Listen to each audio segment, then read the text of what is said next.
You're listening to the Hazard Ground Podcast, with service members from across the military sharing their stories of combat and survival. And now, here's your host, Mark Zeno. Welcome into the Hazard Ground Podcast. Thank you guys always for being part of the show and listening. Make sure you guys go to iTunes, subscribe, rate, and review the show. Only takes a few seconds. More subscribers and reviews that we get, the more visibility the show gets. That helps us grow and helps us continue to bring you guys great guests, incredible stories from all over the globe. Again, these reviews, they don't got to be lengthy. They can be as short as you want. Just give us a rating. Tell us what you like, what you don't like. That feedback, we really take it into consideration when we look at getting guests. And, you know, the Hazard Ground Podcast is it's community and it's growing. We want to get as many listeners and supporters out there. You guys are a tremendous part of it, and we want you to be involved on everything that we're doing. And eventually that's where we want to go with the podcast, is take it to a in-studio place where we can get rid of call-in format and you guys can be part of the show and interact with the guests themselves. So we can't do that without your support. So again, please subscribe, rate, and review. Follow us on all the social media sites, Facebook, Instagram, Twitter. We're on all of them. And all of this goes towards making the show better for you, for our guests, and everyone involved. This week's guest is a former United States Marine Corps infantry major. He's got over 20 years of service, both in the enlisted and the officer side. He's had 10 deployments. He's been to over 60 countries in the world. And most recently, he is an author releasing a book called Echo in Ramadi about his time with the Marines in Ramadi, Iraq, back in 2006 into 2007. And he is Scott Huesing on the Hazard Ground Podcast. Scott, welcome. Thanks for being here. Hey, Mark. Thanks for having me. You know, it's interesting. You actually know a whole bunch of our former guests here on the podcast. I do. I always tell people it's 2 degrees of separation in the Marine Corps. It's a small world, but definitely a smaller Marine Corps for sure. So yeah, a lot of the guests you've had on, I've either served with or I know them through this incredible network of veterans and people like you that, you know, love to support veterans through, you know, programs like Hazard Ground. It's really amazing. Well, we know their story and how they got started in the Marines. Tell us yours. How did you end up there? How I started in the Marines. Well, it's not a romantic tale by any stretch of the means. I was a not so stellar high school student. I didn't have a lot of guidance or discipline growing up, and managed to squeak out of high school barely. And I had led this lifestyle of relatively risky behavior, even as a young kid, taking stunts and, you know, riding BMX bikes and playing BB gun wars. And then my friend introduced me to these Marine recruiters. And I thought to myself, man, these guys are some serious risk takers. And it seemed like a natural fit for me. So I enlisted just out of high school and served just over 4 years, participated in Operation Desert Shield, Desert Storm, and then decided the error of my ways as a young wayward youth and went to college at Illinois State.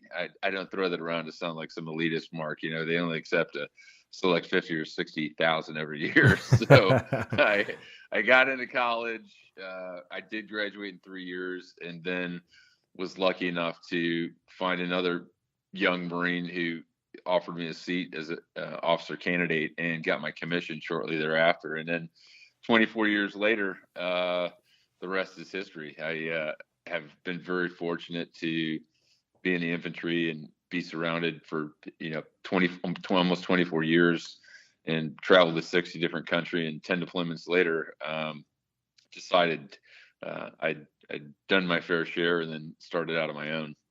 It's interesting. We don't have a lot of Gulf War, like, you know, 1990 Gulf War vets on the podcast because they're hard to find. And, you know, the war was so short, and most of the people who did it, you know, there's not a lot of, I guess, folklore stories about that war. And just, I'm curious to know what your experience was there and what you did. Well, it's funny you say that, because even as a writer and how impactful and important social media is, I belong to all these groups, and I just joined this one Veterans of the Gulf War group. Even on social media, where there's thousands of groups to join, you're right, there really aren't a whole lot of them. And I'll be honest with you, even in my book that's coming out in February, Echo in Ramadi, I wrote a passage in there to the effect that, you know, we fought and we did our duty when we were in Operation Desert Shield, Desert Storm, but in comparison to the other multiple combat tours I had and other deployments, it really was a very, for some reason, forgettable experience for me because it was so short-lived. It wasn't like the other battles that I fought in the other deployments in combat in Baghdad and Ramadi and other places because of the dynamic nature of those deployments in contrast. And honestly, maybe it was because I was such a young kid at the time. I was, just a 19-year-old Lance Corporal, but still very proud of, my service during that war. And I still stay very connected to a lot of the Marines I served with back then. But I don't think there are a lot of stories like we've seen out of the past wars or the long war that we're in right now. Yeah, we've reached out to a couple here on the podcast. We tried to get Anthony Swafford, who is the guy who wrote the book Jarhead. Yeah, and we haven't had much success there. I mean, that's one of the more notable, tales. But there's just not, and I don't know if it's because it was so short-lived, but there's just not a lot of people out there who have a lot to say other than, retired General Norman Schwarzkopf and Colin Powell and all those other guys. So it's and they're a little bit unattainable at this point in time. But beyond that, it's an interesting little anecdote about the Gulf War. That book was from my perspective not a bad book, and the movie got a lot of bad press. Obviously the Marine Corps didn't endorse it, but I got to tell you, I think it was pretty accurate. Some of the antics and the normalcy and acceptability of that type of behavior back then in the late 80s, early 90s, I think that was commonplace. I don't think they were far off. It may have been a little stretched, but then again, people ask me, is like, well, what are some good Hollywood movies about war? What are some good ones? And the intent of Hollywood to capture what we experienced under those circumstances in 90 minutes is they're not going to, or I don't think they intend to tell the whole truth. I mean, otherwise it would be extremely boring. No one would sit through 90 minutes of the, periods of extreme boredom that, punctuate those intense moments of highly kinetic friction and fighting, or the random acts of grab ass and jocularity that, Marines are known for. It's just, nobody wants to sit in a movie theater and pay $15 for that. So, but there have been some great movies that have been based off of books that have come out. We Were Soldiers is a great example, I think, of the Vietnam era, and some other great ones like Tom Hanks in the Pacific for World War II. Yeah. That was an HBO. So they're out there. You just got to see what fits, your taste best, I suppose. And for those wondering about Jarhead, when Jamie Foxx played the role of that staff sergeant, he did it to a T. That's pretty accurate, I would say. I agree. Yeah. I think he's a good artist. All right. Well, moving on from the Gulf War, let me ask you, because we have had people who have been both officer and enlisted on this. When you look back at your career in totality, which one was better for you? Which one did you enjoy more? Which one kind of gave you a little bit more of a challenge? Give me both sides. Well, I get asked that question a lot, Mark, and sometimes people ask me, does being enlisted make me a better officer? Did it make me a better officer? And the answer is always no. It gave me a different perspective on what the young Marines go through. And I think as an officer, it really made me value their time more and understand that I never wanted to waste an opportunity to train the young men and women that were under my command as an officer. And that was vitally important to me because I always knew what possibly lay on the horizon, and we trained as if each day was our last. And I was fully aware of that, and probably based off of, again, years of experience and wisdom play a lot in that decision-making process. But I was really fortunate in my career in almost, in 24 years, I was either a Marine or leading Marines the entire time. I was very fortunate in the fact that I was assigned to operational units. So that was something that a lot of people don't enjoy, because the Marine Corps and most branches of the military, they do have roles where enlisted and officers have to serve in some of the not so glamorous staff jobs that I was lucky enough to kind of, I don't want you want to use the word bypass. I was just selected to lead and be a part of other units that were always operational. So that's why sometimes people are telling me, say, man, 10 deployments, how'd you manage that? I tell you, it's nothing magical. I just got on the bus, man. And that's orders are orders. And I was lucky either through selection or just timing, I think, has a lot to play with everything. Well, let's get to some of those deployments. First, where were you on 9/11 and kind of what do you remember, and how did those events unfold for you as a Marine? I was actually on a unit deployment program to Okinawa on 9/11. So we were young lieutenants and we're watching the news. It was late and we saw the first plane hit the tower. And I was actually on the phone with my girlfriend, now wife, and we were discussing it and she couldn't believe it. And I saw the other plane hit and instinctually I said, it's a terrorist attack. We rallied all the lieutenants, and I remember we sat in a room in the barracks in Okinawa and just watched the events unfold. And the alarm sounded, and we went through basic procedures and security measures and things like that, even though we were in Japan. But after that significant event that that lit the fuse, that catalyst that started this long war on terror for all military service members in America, we began training, and we have a great mechanism in place in the military that's prepared our young men and women to accomplish the missions they've been tasked with. And I'm never ceased to amaze at how well they perform under some of the conditions they're put in. And that's one of the things too that I look back on, Mark, in retrospect, is in Ramadi, when we fought in 2006 and 2007, I often tasked these young men that were under my charge with these unbelievable missions, and I never saw a 22-year-old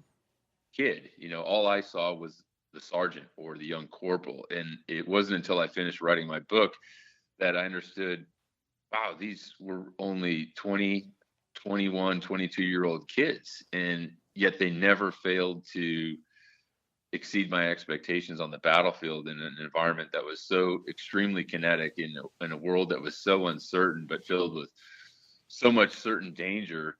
They were absolutely heroes every day, because it wasn't a matter of if we were going to get shot at, it was when and how often. And that was just, again, part of the timing in Ramadi in 06 and 07. It was the dangerous and deadliest city in Iraq at the time.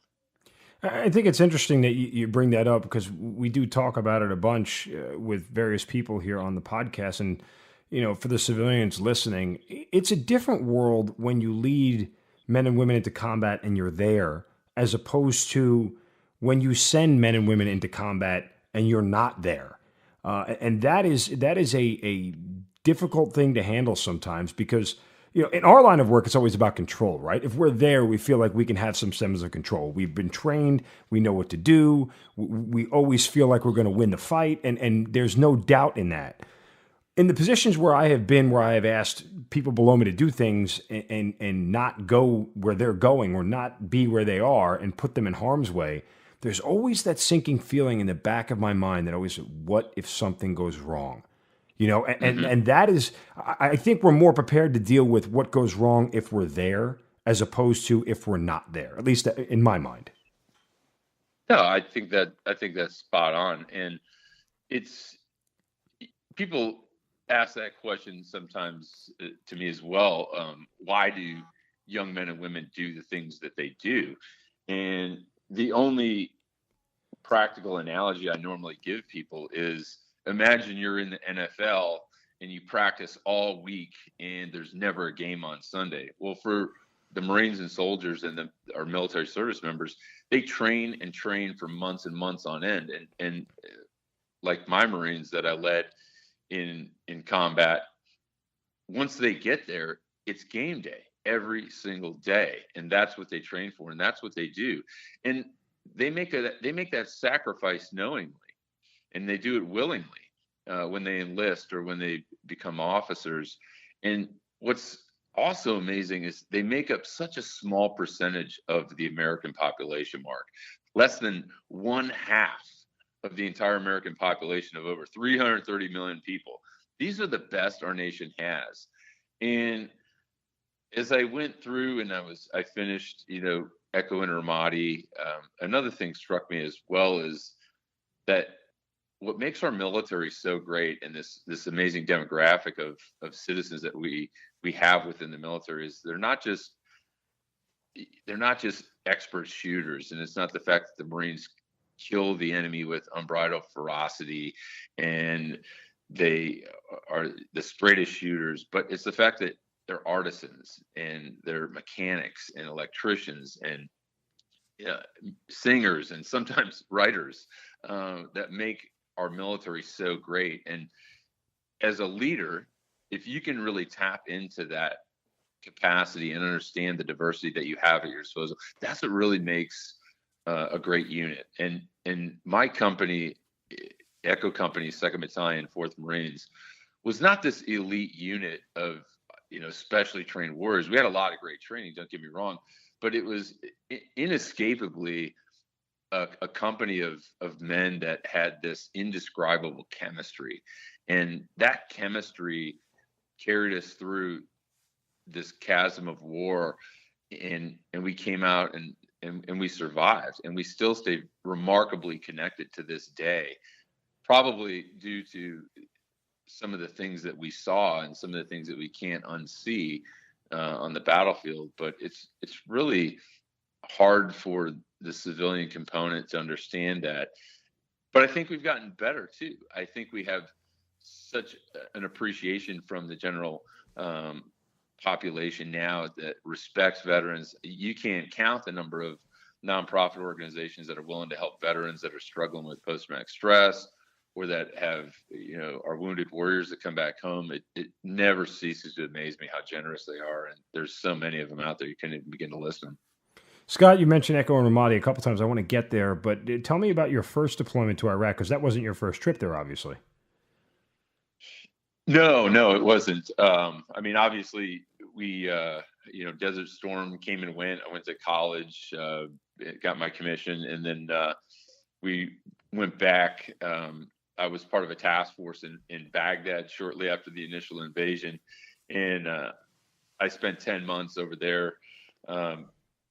And for some reason, I always have this curse with me. Any deployment that's scheduled for 6 or 7 months that I get put on, it always seems to get extended. And I always told my Marines before we got on the plane or the boat or the bus, I'm like, prepare, because we're going to get extended. I just have this knack of being extended for whatever reason it is. And but it wasn't my first time. And then we went back in 2004. And during that deployment, I actually had left my wife in the driveway of our Virginia home. She was 8 months pregnant. Oh, God. And I said, good luck with that. And I took off, and I was gone for 10 months. And the first time I actually saw my daughter was on Fox News. So my wife had the baby, happy, healthy. And one of my Marines had talked to a reporter that was floating around our area of operation and said their boss had a kid, and Fox News got a hold of it. So we jocked up a convoy, went through the Badlands of Baghdad to the Ishtar Sheridan, and I did an interview on Fox and Friends with Edie Hills and Ryan Kilmeade. And they trucked my wife up to DC and put her in a studio and zoomed in on my beautiful little redheaded daughter. And that was actually the first time I saw her. And then about 4 months later, after a second extension on that deployment, I finally got to see her, and she was a cute little 5-month-old butterball. But shortly thereafter, went to school, and then the call came again, and I was to report into 2nd Battalion, 4th Marines early to staff all the rifle companies because they needed commanders. And I lived in my office because it was futile trying to get an apartment. And the Marines, I'm sure, cringed when they found out their boss was living in the battalion command post. And it was a fast training cycle. But shortly thereafter, we boarded the USS Boxer and we set sail to the Middle East. All right, so when you get to this deployment, this is obviously 2006 and 2007, and as you mentioned earlier, Ramadi, Fallujah, that area of Iraq, which is about 30, 45 minutes directly west of Baghdad, was for the longest time one of the most hottest, most dangerous places to be in all of Iraq, and a lot of bad things happened there. There was an attack on 20 Marines, and they hung them from a bridge in Ramadi. I think people may remember those headlines, and just all sorts of bad dudes out there doing bad things to good people. And so, when you guys get there on that deployment, what was your mission? What were you told? And kind of, what was the environment like when you first hit ground? Well, we found out we were going on the morning of the Marine Corps birthday, the 231st birthday of the Marine Corps on ship. And then we flew into country, myself and another commander, and started setting the conditions for arrival. And when the 15th Marine Expeditionary Unit went in, we were split apart and farmed out, for lack of a better term, to different units on the battlefield in Al Anbar province, where all the fighting was going on. And never to diminish the battles that the Marines and soldiers fought in cities like Fallujah or Najaf or others before we got there. That's just how it went. There were the pockets of a resistance. Once we'd hammer them down like whack-a-mole, that game at a fun park where you smash them down and then they pop up somewhere else. That's how the insurgency worked in that type of asymmetric warfare. And at the time, Ramadi was the hot spot. And I think it's kind of an important reason why I wrote the book too, because the second battle of Ramadi, the first battle was in 2004, and then it popped back up again in 2006, and it was really boiling over. That's where the most significant resistance was from the insurgency. And so two of the companies, Echo Company, my company, and Fox Company, were deployed to Ramadi to work for the 1st Brigade Combat Team, the Ready First, under then Colonel Sean McFarland. And I worked directly at first for Task Force 19 Infantry under the Army at the hands of a very skilled leader named Lieutenant Colonel Chuck Ferry. And when we rolled in with about 250 Marines in my company, we looked like rock stars by our sheer numbers alone, because the Army was only able to field from 80 to 100 soldiers in their rifle companies. And that was due to the size of the Army at the time. And it also had a lot to do with the fact that they'd suffered a very high casualty rate. So when we landed, it was extremely heavy fighting. And, to describe it to people is often challenging. I think I tried my best from my perspective through the lens I saw it through that war. But, combat is not a natural event. It's created by humans, and it's often by those who never ever have to experience the savagery that it encompasses, or that it leaves in its absence, both in the minds and souls of the Marines and soldiers that fight it. I mean, they kind of sit blindly and pronounce others' fate, and they'll never really understand that unrelenting tide that swells and crashes for those who fight for everyone's freedom. So when we landed, that's what we experienced. It was as bad as it gets in one's imagination. And the story of Echo Company and Ramadi in the winter of 06 and the spring of 07 was really one of collective discipline. And it ultimately turned out to be a series of life-saving vigilance and patience and love and resolve that was demonstrated daily by my young men that possessed the strongest sense of personal character. I mean, they really went through everything imaginable that you could think of on the battlefield in the worst conditions created by humanity. And 2007 was when the surge started. I mean, if people needed a timeline here for those who haven't deployed to Iraq who are listening, obviously we had the invasion in 03, and then there was like a calm into 04 because no one knew what was next, right? So at the end of 03, beginning of 04, there was a calm, and that's when the insurgency started to pick up. Like that's when initially the birth stages of it were 04 into late 04 into the beginning of 05. And then 05 and 06 were really the height of the violence there. And that's when the United States government said, well, we need more boots on ground. We need more dudes there to kind of, put this violence to rest. But in your book, you talk a little bit about how that surge actually made life worse for you. Yeah, we were part of President George Bush's surge strategy, which was actually General David Petraeus' concept to flood the battle space with additional troops. And with the 15th MEU, we had 2,500 specially trained Marines and soldiers, and we were part of that component to go in and really flood the battle space. And that's why they didn't use this in a conventional method when they piecemeal this out, so we could fill those gaps in those seams where the resistance was the heaviest fighting. And it was, again, just at the point where it was boiling over in Ramadi, where they needed additional firepower, and that's what the Marines brought to the fight from the 15th MEU and in our battalion.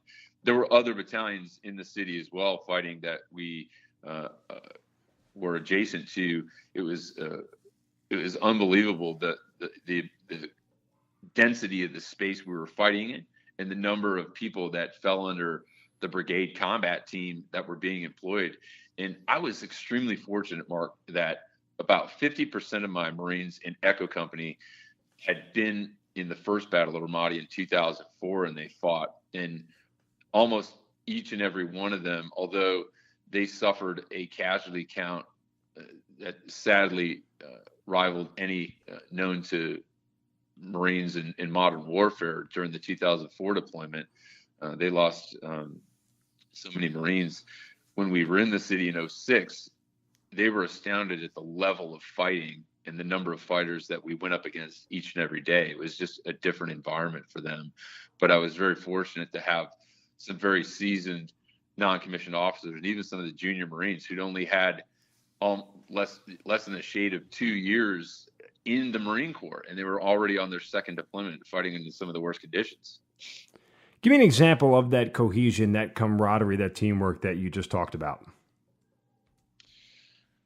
Well, I think we trained so hard as Marines, and I kind of touched on that a little bit earlier, but whether an officer or whether enlisted, what's important for listeners who've never served in the military is to understand that the training is so intense, and the Marines are never as hot or as cold or as tired or as hungry or as fatigued in combat as they are in training. And that's how it's supposed to be.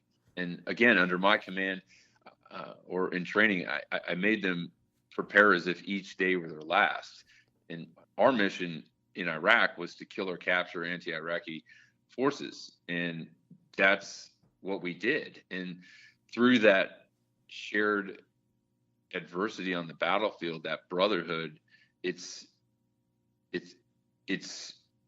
a feeling that only solidifies the bonds of brotherhood unlike anything I've ever experienced, because they literally stood in line of fire daily. It was the most densely populated insurgent activity at the time, and the heroics that they performed, which I tried to describe in vivid detail, and some of the horrific aspects of combat, while exposing the spirit and the heart and soul of the Marines that really risked everything. I mean, they fought and died helping so many people that couldn't help themselves, and that is really the true spirit of what Marines do, and it connects us in a way that's probably only known to those that have served. So, Scott, how do you guys deal with the loss of a fellow Marine, or platoon mate when it happens in combat? Well, there's no easy answer for that. Obviously, it's tough for everybody involved, but combat's a very real thing, and the severity of it and all of the events around you and that reality really have a tendency to escape your attention if you're not in the moment.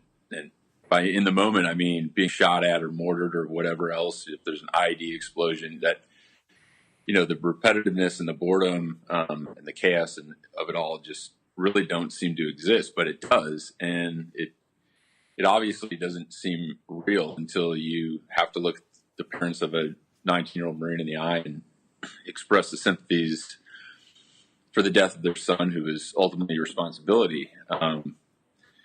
You know, there's no class that they can teach us before we deploy as officers or as Marines to really prepare us for when that event occurs on the battlefield. There's just no way to replicate that type of emotion. As best we try. I think maybe as a young officer, they make you write a fictional letter or something to a fictional parent. But I got newsflash: there's no way you can train for it. It's just indescribable of the amount of emotion that overwhelms you. But at the same time, the training that the Marines get and that the soldiers get to continue on with the mission and support each other, even after the immediate loss of a Marine, they know that the mission still takes priority and they have to fight for each other. And at the end of the day, that's what they do. And even though they've lost someone who is fighting right next to them minutes earlier, they carry on with the mission because they know that's what that Marine would want them to do. They'd want them to fight and they'd want them to win. And when you kind of go through that, you know, there are times where it can galvanize a unit, or in certain cases it can almost tear it down. But, you know, as a leader, how important is it for you to kind of tap into that and make sure it's a galvanizing effect as opposed to something that can break you guys apart? That's a great word, galvanize. I think it depends on the leadership style of any commander on the battlefield. My concept was always a team concept for the Marines, and I was always right there with them whenever we fought or whenever there was patrol. I was always on it, and I always felt that was where my place was, to be part of the team. And to get their heads back in the fight, I think just having a strong leadership presence at every level, not just at the senior level, but those platoon commanders and the squad leaders and the platoon sergeants that were the real backbone of what the junior guys lit up to.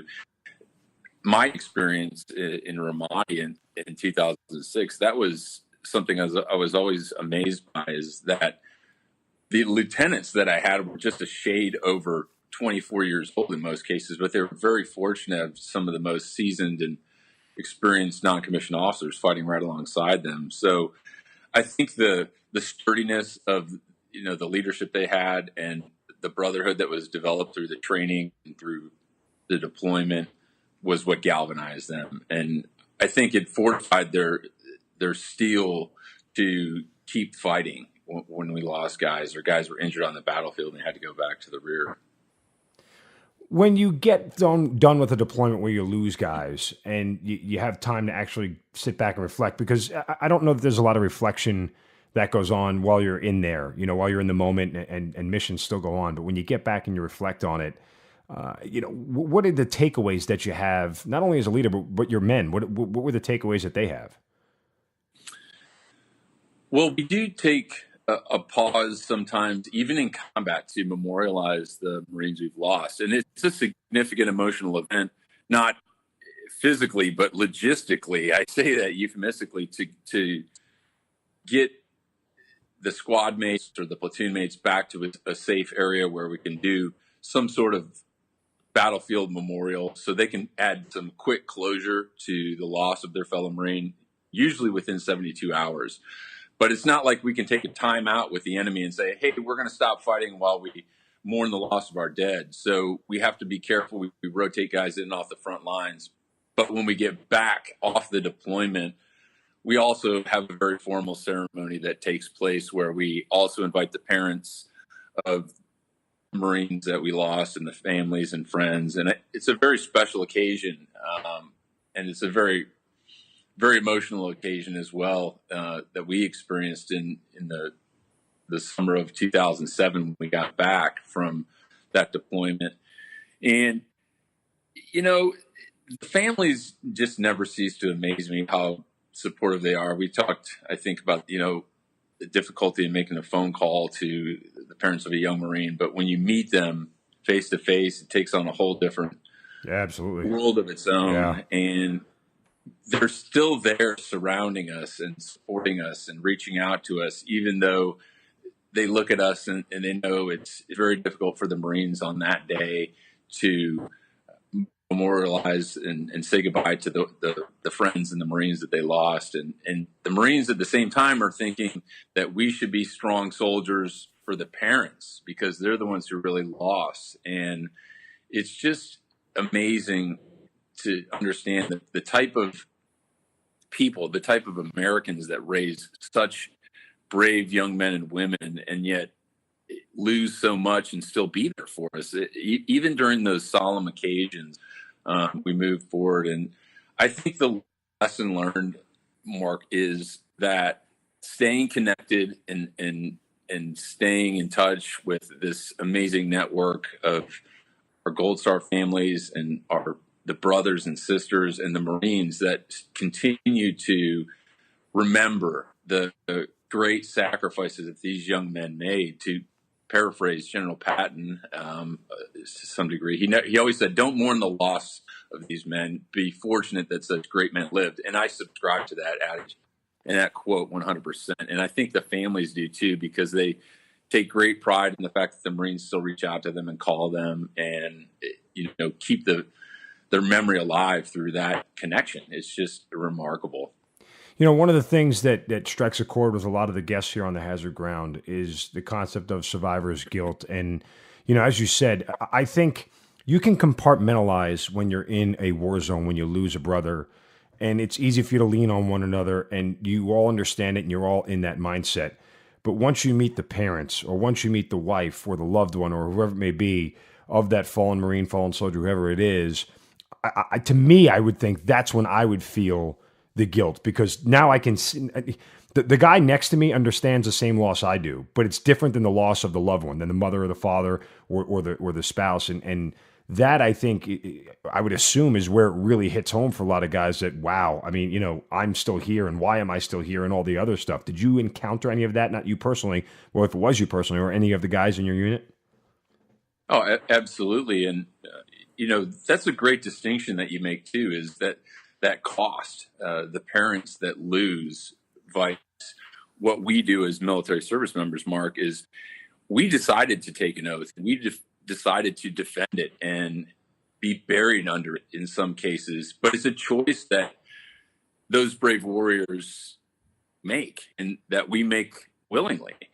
And the families don't make that choice. They are just dragged into it by the commitment of those young Marines that decide to make that choice. And it's such a small number of those who serve in our military. But the after effect and that survivor's guilt, it does linger with a lot of the guys. And the case in point, in writing the book Echo and Ramadi, I think it was the right time to tell the story because it'd been almost a decade when I started writing it. And I don't think that the Marines and the soldiers would have gone through that healing process in order to share with what they were able to share with me during the almost 75 interviews I did with my Marines and the families. It was just something that needed to evolve over almost a decade where we're willing to talk about it. And yes, the survivor's guilt is there in a lot of cases. And sadly, there have been more than our share of Marines that we've lost to suicide, to the effects of post-traumatic stress. And I think obviously that survivor's guilt attributes a large factor in some of those cases, but so does excess drinking and drugs and isolation. They're all contributing factors, and we never saw it coming. And we've lost more Marines than we care to talk about. And sadly, there's no granite memorial with their names etched into it, and their families who lost Marines and soldiers are still grieving. And what's great again about the Gold Star network is they don't discriminate. They don't care if your son or daughter was killed in a combat zone or if they took their own life still fighting a war that was in their head. They are a very inclusive organization. And if you lose a kid, you lose a kid. And that is really the message that they speak loudly within that organization. I think it is very telling about the commitment that they have to to really serve who they represent as Gold Star families, of those who have sons or daughters that served in the military and really want to help them heal. And it takes on a life of its own sometimes. And it really is a strange kind of mental juxtaposition, if you will, because war philosophers will always say that getting a man to go into battle once is easy. It's getting him to return a second time that is difficult, because once you see the evil and what war is capable of and everything that it entails, asking you to go back is even tougher. But there is a certain component of guys who just, after going the first time and experiencing that loss, they feel actually more comfortable in that environment because, again, compartmentalization becomes so easy for them. You know, you don't have to have any emotions in combat. You just have to live. You just have to go day to day and do what your job is. And there's no thinking and there's no emotions involved and all the other stuff. But when you return back to real life, all those things come rushing back, and it's extremely overwhelming at times. No, absolutely. And if I've heard that word compartmentalize once, I've heard it 1,000 times when I do interviews with people for anything I'm putting together. And that's a useful tool, especially on the battlefield, is they have to compartmentalize that. And those pieces of loss, or those pieces of sadness or difficulty that they do compartmentalize, some of those guys never unpack that. And they're still on active duty and they continue. And I think it just really boils down to the individual soldier on when they feel comfortable unpacking those items and those moments in life that they feel they really need to sort through. So I don't have a PhD hanging on my wall, Mark, but we know plenty of guys that do. And when we encounter guys that are struggling, or we see signs that they're struggling, we at least we have resources to send them to where they can talk about their issues and really manage that unpacking of what they've stowed away for so long. So it's and I think that's an important part of the process. And I think the veterans that are listening to this program need to know that it is all right to hurt. It's all right to heal as well. And there are resources out there to move past it and to continue to be successful in whatever you're doing in life after you leave the military. And the hard part is we're so conditioned in the military, not to show weakness or to live to a certain standard. And because it's weird for the civilians listening who don't understand why the suicide epidemic in the military is what it is. Well, because you look at the guy next to you, and this is what you're trained to do. You look at your buddy next to you and he looks fine. Well, if he's fine, I have to be fine. Because one, I can't let him see weakness. And two, what's wrong with me if there's nothing wrong with him? We just went through the same thing, and you kind of get in this vicious cycle that no one's willing to say anything, and you don't even know if the guy next to you is dealing with any issues. And that's where a lot of this stems from. And it's so hard for kids to come forward, especially the younger kids, because they don't have the life experience to know that, hey, something's not right. I need to address it. No, it's true. And although they say that the stigma that's attached to post-traumatic stress or seeking out help while in active duty has diminished, it's still there. And it's still there for first responders as well, the paramilitary guys, because of the risk of job security. I think even in the military, infantry guys, pilots, they're the last guys that want to admit that they're struggling or that they have issues that they want to deal with, because they don't want to be left out of the fight. They don't want to be put on the bench, so to speak. They always want to be deployable because they want to be there for their fellow Marines.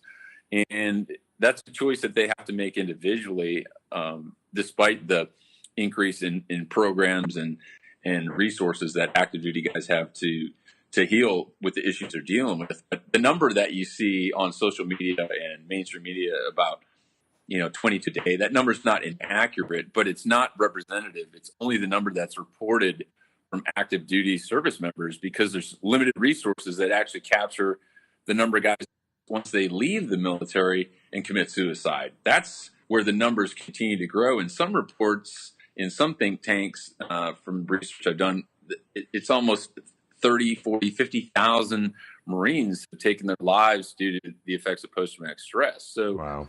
It's staggering to think of that those numbers that aren't reported are the ones that we don't see, and it's sad. But we try, and there's a lot of great organizations helping vets deal with what they are going through. But again, I just say that, it's all right to heal, and it's all right to, think that, there's times in life when you struggle. Everybody struggles. And that's the advice I give a lot of guys when they ask is whether in daily life or throughout your career, you're going to struggle. I mean, I've had my share of struggles. I know you have.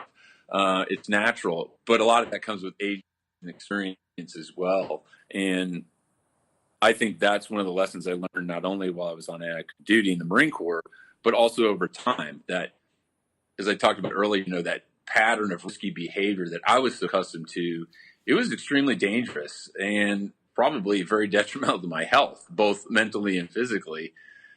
But having lived a life in which I thrived in that risky behavior, the feeling never dissipated, and it spilled over into my adult life as well. And as a Marine or a soldier, you also know that type of behavior is viewed as completely acceptable lifestyle for most. And especially in the Marines, it's almost embraced, both enlisted and officer. So I think for me, the biggest challenge was throughout that lifestyle risk, that friction and the uncertainty of combat, the fast pace and that chaos. It was really the absence of that friction that I had the most time. The challenge for me was adjusting to not having that friction in my life, because there's no way to recreate or replicate that type of adrenaline or excitement. And for many, that's really the toughest battle. So I tell veterans and those that surround our veteran community that no one's perfect, and they can help them. And there's times when you slip in life because, life's slippery, and those points in your career and your life that you lose traction, the ground underneath it, you slip and you fall. And for me, it wasn't really an easy process to share that in my life in the book I wrote, Echo and Ramadi, but that was a decision I made, and it was done so only in the hopes that others could learn that it is all right not to be perfect, and know that you're going to fall at some point. I mean, I've fallen, you've fallen, but the real measure of success, again, it's not just a cliche, but you got to pick yourself up and carry on with that mission, whatever it is, in your career, in the military, or in life. And Marines especially, they're probably the most guilty of this, because you can almost feel it coming as you lose ground, as that traction moves out from under you. But most vets and Marines will ignore it, and they think they're impervious to the effect of gravity, because that's how we're trained, right? Nothing can bring us down, right? But when you lose traction, make no mistake about it, you're going to land hard. And those that ignore it, I think, land harder than others. But every time you do, you fall and you adjust. And through life, despite my share of struggles and tough decisions I made, and losing traction and hitting the ground, I think that those moments of humility really made me feel more human. I think they allowed me to identify the slippery areas in life that were on the road ahead of me. So as guys stay in the Marines or they transition out, I think if they understand that it's all right to be that way, they'll be a little more successful. Talk about tough decisions. For you, it was ending a 24-year military career in the Marine Corps, and you mentioned, that void. How did you come to that decision ultimately? And did you struggle with it for a long time, or was it something you just knew that it was time to go? I just knew. I didn't struggle with it at all. And after a successful career, both enlisted and officer, either being a Marine or leading Marines my entire time, I was just very fortunate. And I always told myself this, is that, when it stops being fun, you got to hang up your boots. And I think it was an easy decision for me. And it was compounded by the fact that, as a disabled vet too, I had some impact-related injuries that, and some things that were going on in my life that I felt physically, in fairness to the job I was in as an infantry officer, it just I wouldn't have been able to be at my peak performance. So it was not a tough decision. I think I went out in an operational unit at the top of my game, and that's how I always wanted to do it. I always felt bad for guys that got sent off from the military after a nice 3-year tour out of a cubicle in Washington, D.C. or something of that nature. So I was lucky, and I have no regrets, Mark. I think I'm very fortunate to fought and trained and led some of the best men and women in the military over my career. And so when you look back on it, not only, you know, the good parts, but the bad parts, what stands out to you the most about your career?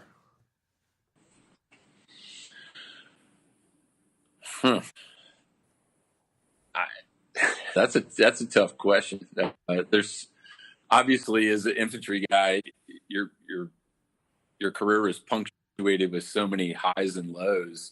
I think the people, that's what stands out to me, and the fact that there's men and women of such great character to serve the country, and you get such a diverse demographic of people willing to serve. It's the people that make the career great, and finding the best in people and making the best out of a bad situation.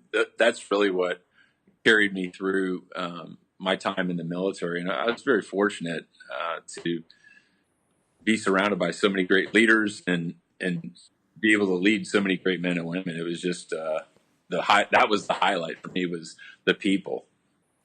Well, the book, again, is called Echo and Ramadi. Comes out February 20th, 2018.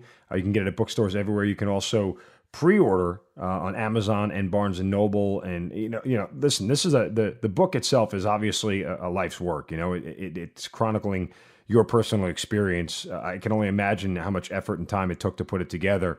But, you know, this is something clearly you're very proud of. Oh, absolutely. I've been asked, like, why did I choose that story? But it was, as an infantry Marine, it probably was a pinnacle, or if not the pinnacle of my career, to serve with those Marines in combat under some of the worst conditions. I think that's what we all train for, and it is a remarkable story of brotherhood and shared adversity, but also triumph and healing, and it's really accessible to every reader. It's something that most people need to read to understand what it's like for the Marines, what it's like for the families of Marines who gave so much to support us in our mission. I'm really, really proud to be able to tell their story. Well, Scott, listen, I mean, obviously the career speaks for itself, but what you're doing post-career and helping veterans and continuing to get the word out there, and, you know, much like we discussed, that hey, for everybody out there who put on a uniform, who's now in the second part of their life, in the second part of their career, that there still is a lot left to live for. And obviously the quality of life that we have for our veterans needs to improve overall. But, you know, it's people like you that are out there pounding pavement still in a different uniform, in a different manner, that are making a difference. And for that, you know, it's just our gratitude is limitless. Well, it's my pleasure, Mark, and I love your program too, and continue to share messages like this. I think it's vitally important that people understand these things, and thanks for having me on the program. Thanks for doing what you're doing as well and getting that message out there. I appreciate it. Scott Huesing, thanks for being part of the Hazard Ground. Hey, thank you.